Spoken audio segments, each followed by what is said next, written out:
नमस्कार आदाब दोस्तों, मैं हूं फराज चौधरी। आप देख रहे हैं इंडिया फायर न्यूज़।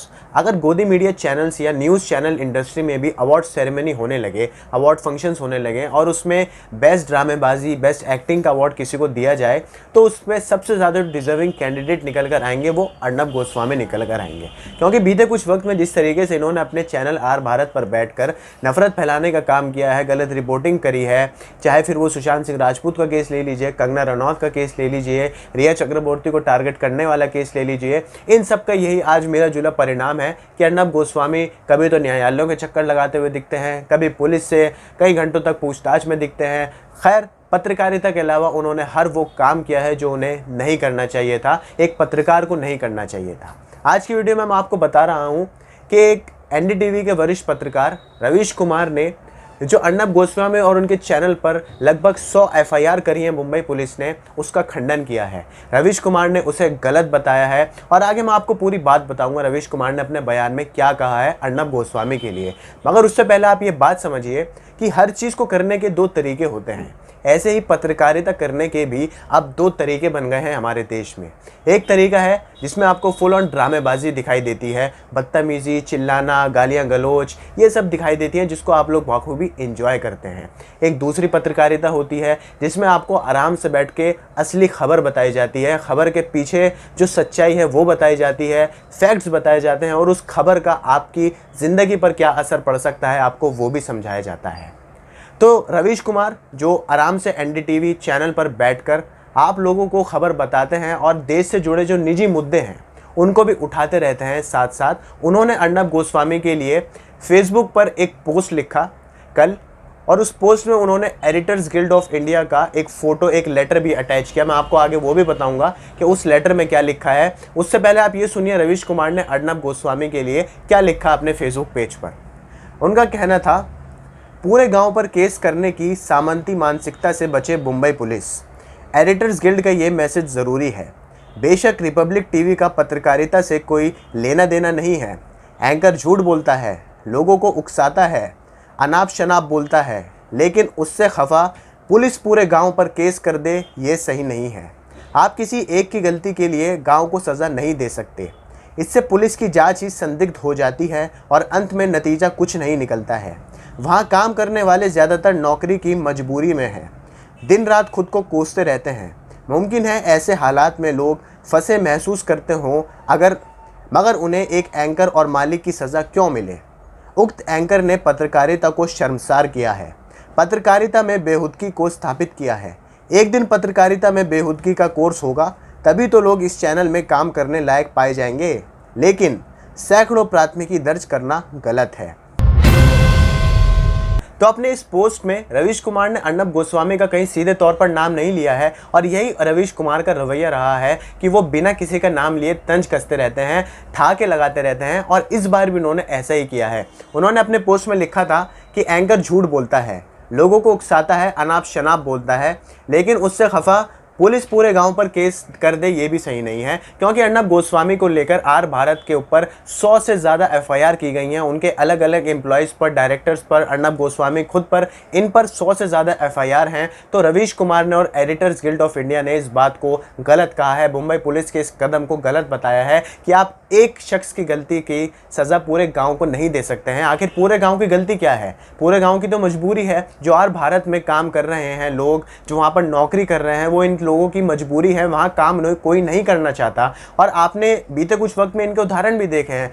कई लोगों ने आर भारत में, रिपब्लिक मीडिया चैनल में जो कई लोग एम्प्लॉयज़ काम कर रहे थे, उन्होंने अपनी नौकरी छोड़ दी प्रेशर में आके, क्योंकि उनका कहना था कि वहाँ पर काम करने का कोई इन्वायरमेंट नहीं है, वहाँ पर सिर्फ एक आदमी की चलती है, एक आदमी जो कह दे वही पत्थर की लकीर बन जाता है, वहाँ काम करने का कोई इन्वायरमेंट ही नहीं है। इसलिए कई एम्प्लॉयज़ ने आर भारत के वहाँ से नौकरी अपनी छोड़ दी थी। इसके बाद आप वो लेटर देखिए जो एडिटर्स गिल्ड ऑफ इंडिया ने जारी किया है अर्नब गोस्वामी आर भारत के लिए। वो लेटर माफ़ कीजिए, अंग्रेज़ी में लिखा है। मैं आपको उसको मोटा मोटा हिंदी में अनुवाद करके बता देता हूँ कि वो वहाँ क्या लिखा है।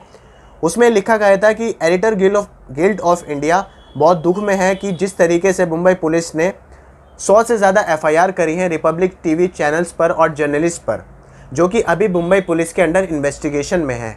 एडिटर्स गिल्ड ऑफ इंडिया किसी भी इन्वेस्टिगेशन में दखल अंदाजी नहीं करना चाहती, मगर यहाँ ये भी जानना ज़रूरी है कि ट्रांसपेरेंसी लाई जाए और साथ में जो मीडिया चैनल ने काम किया है उसे भी वो सुधारे। उसने अपनी रिपोर्टिंग सही तरीके से नहीं करी है।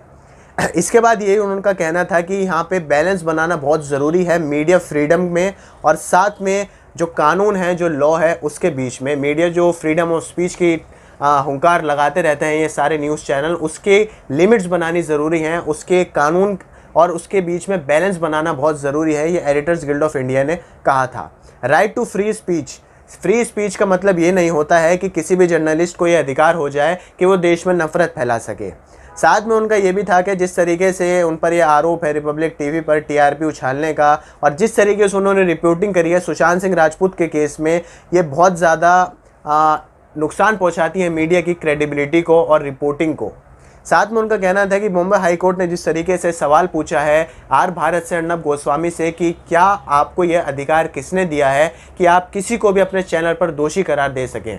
जिस तरीके से रिपब्लिक भारत ने अर्नब गोस्वामी ने रिया चक्रवर्ती को बिना किसी इन्वेस्टिगेशन के, बिना किसी कोर्ट डिसीजन के सीधा उन्हें कल्प्रिट बता दिया था, उन्हें क्रिमिनल बता दिया था, ये उसके ऊपर सवाल उठाए थे बॉम्बे हाई कोर्ट ने। इसके बाद उनका इस एडिटर्स गिल्ड ऑफ इंडिया का लास्ट में कहना था कि जिस तरीके से 100 ऑफ FIRs दर्ज कराई गई हैं आर भारत के ऊपर, अर्नब गोस्वामी के ऊपर, वो उसका खंडन करते हैं और साथ में मीडिया की कुछ लिमिट्स हैं, मीडिया की कुछ रिपोर्टिंग है जिस दायरे में हर जर्नलिस्ट को, हर पत्रकार को अपनी रिपोर्टिंग करनी चाहिए। अब आप एक बात देखिए कि एडिटर्स गिल्ड ऑफ इंडिया ये वही ऑर्गेनाइजेशन है जिसको अर्नब गोस्वामी ने अपने लाइव चैनल में छोड़ दिया था। उन्होंने खुले तौर पर चिल्लाकर ये बात कही थी कि I today resign from editors guild of India, क्योंकि एडिटर्स गिल्ड ऑफ इंडिया ने पहले उनके खिलाफत में थोड़ी बात बोल दी थी। ठीक है, आज वही एडिटर्स गिल्ड ऑफ इंडिया ने अर्नब गोस्वामी के लिए जो उनके ऊपर FIR की गई हैं, उनके चैनल पर FIR की गई हैं, उसको गलत बताया है। साथ में ये बात भी सही है कि मीडिया की जो लिमिट्स हैं, रिपोर्टिंग की जो लिमिट्स हैं, उसे भी उन्होंने यहाँ दिखाया अर्नब गोस्वामी के लिए। और वो जो सारी लिमिट्स की यहाँ बात हो रही है, वो जो सारी बाउंड्रीज़ की यहाँ बात हो रही है, वो सारी गोदी मीडिया ने और विशेषकर आर भारत और अर्नब गोस्वामी ने कब की तोड़ दी है। लगभग आप मान लीजिए जब से हमारे देश में सुशांत सिंह राजपूत का केस आया था, जब से आर भारत और अर्नब गोस्वामी ने वो सारी बाउंड्रीज़ को मिटा दिया है। वो अलग ही लेवल पर जाकर रिपोर्टिंग करते हैं, कोई लिमिट्स नहीं होती, उन्हें कोई रोकने वाला नहीं होता। जब से उनके ऊपर FIRs का ये कारवां शुरू हुआ है, जब से अर्नब गोस्वामी को थोड़ा थामा गया है, आर भारत को थोड़ा थामा गया है और उनकी रिपोर्टिंग में शायद थोड़ा बदलाव आए। अभी कोई बदलाव नहीं आया है, मगर शायद आगे कोई बदलाव आए, अर्नब गोस्वामी की पत्रकारिता करने के तरीके में कोई बदलाव आए। इस बात की उम्मीद पूरा देश कर रहा है, इस बात की उम्मीद एडिटर्स गिल्ड ऑफ इंडिया कर रहा है, इस बात की उम्मीद सारे मीडिया हाउसेज जितने भी हैं वो सब कर रहे हैं। तो आप लोगों को खबर कैसी लगी मुझे कमेंट करके ज़रूर बताइए। खबर पसंद आई हो तो आपको लाइक कीजिए, शेयर कीजिए। हमारे चैनल इंडिया फाइन न्यूज़ को सब्सक्राइब करके बेल का आइकन ज़रूर दबाइए ताकि आपको हमारे चैनल की सारी अपडेट्स मिलती रहें। मुझे दीजिए इजाज़त, नमस्कार।